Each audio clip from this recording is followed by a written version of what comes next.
the Browns have officially brought in, or at least have requested, an interview process with 5 offensive coordinator candidates. Steve, you can take the list here. Tommy Rees, who is currently with the Cleveland Browns. Clint Kubiak, the offensive coordinator in New Orleans. Kevin Koger, the tight ends coach in Atlanta. Darrell Bevels, the quarterback coach in Miami. Charles London, the quarterback coach in Seattle. These to you, Bull, I'll start with you. These indicate that it is Stefanski's offense, and whoever they hire is just going to be a complement to that system, based on the 5 candidates we know about so far? I mean, Darrell Bevel is a veteran guy in this league, so I think he's a guy. He was Minnesota's coordinator when Kevin was there. He fits that mold. Certainly, Kubiak, obviously he played, or Stefanski coached under Kubiak's dad, so that's certainly a connection there. And he's an up and coming young guy. At this list, the guy I like the most. So, yeah, there's a lot of connections, and Tommy Rees obviously last year coached under him. I don't know his connection to the other guys. Charles London and Koger, I am not sure either, to be honest with you. Let's see. I got Koger played at Michigan, by the way. He was the Falcons tight end coach this past year. Before that, he was a tight end coach with the Chargers, and he was with the Packers before that. So there doesn't seem to be a connection. He is from Toledo. Yeah, these boys about to be getting Kool-Aid and water. They about to run this Kevin Stefanski playbook. They ain't gonna touch no plays. They ain't gonna have nah.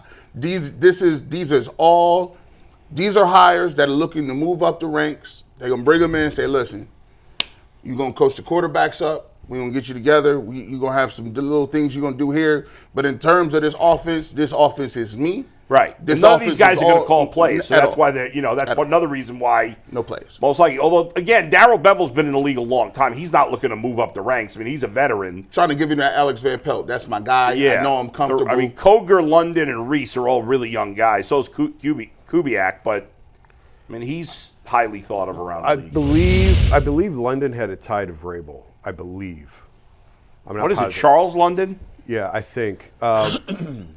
We have his bio. We'll pull it up for you. Okay. Kubiak, I think Kubiak, for me, Kubiak probably has the greatest tie to Stefanski, doesn't he? I mean, he models his entire offense after his dad. 100%.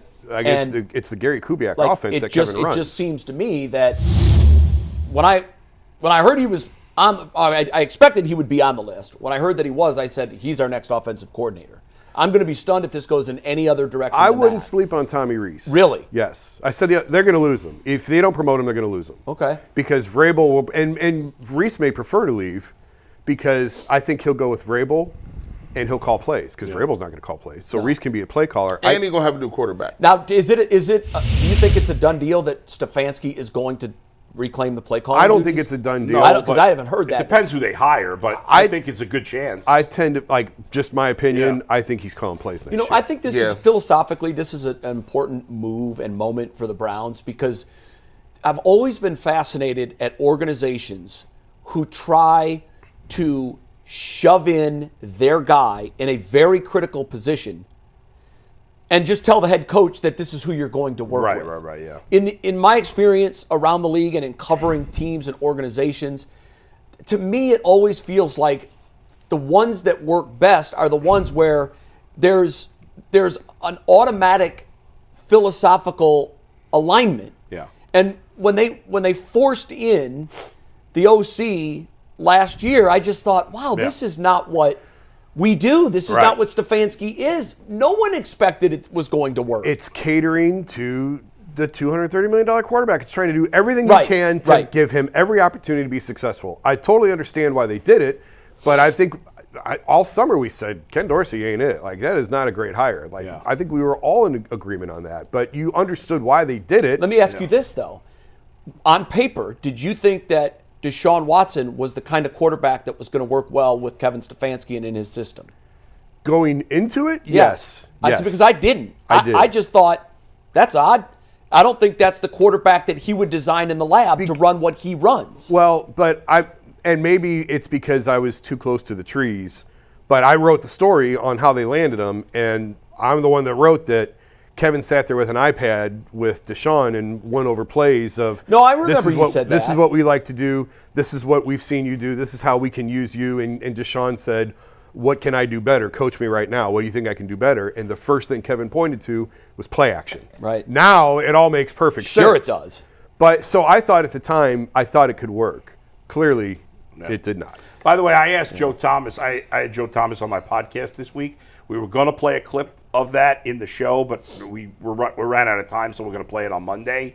I asked him about at some point being the Browns coach or whatever. This because I spoke to him just as they had hired the offensive line coach. But I asked Joe about a name that's not on the list, and that's Josh McCown, because I think Josh McCown would do a great job as offensive coordinator, and I think he'd really connect with whatever quarterback you're going to bring in here, because he's been on a million teams and he was a quarterback forever in the league. And Joe, I'll take it with a grain of salt, because it's not like Joe's got a bad mouth Josh McCown, but he went on and on about how he thinks Josh McCown is and is going to continue to be an ascending, excellent coach in the NFL. I'd love to see the Browns talk to him, because he's another guy that I don't think he feels like he's ready to call plays yet. Oh, I disagree. Yeah, I think Josh McCown, a former quarterback, I think that's the reason he's not on the list. Yeah, maybe he's ready to call these plays. A lot of these guys, that's a big thing to an offensive coordinator. Like, that's a thing. Like, that's your identity. It's like your baby. Like, that's your work on display, especially if you get to work with a quarterback. So, a lot of guys. Now, don't get it twisted. Like, it's still a great opportunity. Not saying that these guys won't have any input in what's going on during the week. But the holy grail is I wouldn't call these plays. I'm going to put my stamp on the game. Yeah. McCown's the quarterback's coach. So any OC job would be a promotion for him. Yeah. But there might be some teams, as G says, and it's fair, that want to hire him as OC. Sure. I'm just saying right now he's the quarterback's coach. Right. He's not even an OC yet. Yeah. But I like Kubiak as a guy that they will probably give strong consideration to. And Tommy Rees is really, really highly respected, both within the Browns and around the – you saw him come up in the North Carolina job. You've seen him attached to other jobs. So if they don't give him the coordinator role, he will leave. He'll get a coordinator job somewhere else. Okay.